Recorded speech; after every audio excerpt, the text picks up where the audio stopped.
tem bandeira amarela ali, você não quer diminuir a velocidade, você não pode fazer ultrapassagem. Eles estão tentando não interferir no resultado da corrida. Porque se nós estamos vendo aqui essa situação do vento, lá o Thiago White está vendo lá todos os companheiros dele para tomar uma decisão.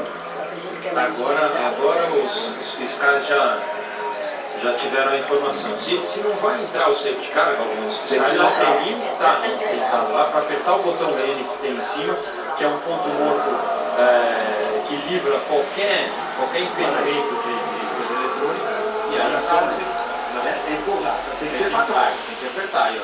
Apertou, teria que soltar. E tem que ser para trás. Porque para frente não dá, porque os caras estão passando ali.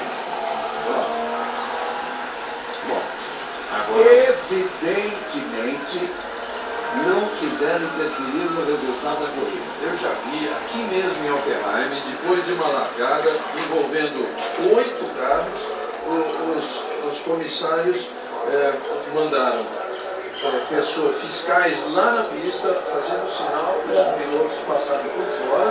Eram 8 carros, retiraram os 8 sem interromper. Porque se tivesse agora entrado na segurança, nós teríamos uma interpretação de 5 correndo com a 4ª posição. E isso entraria nessa linha das pneus. Já vai dar trabalho.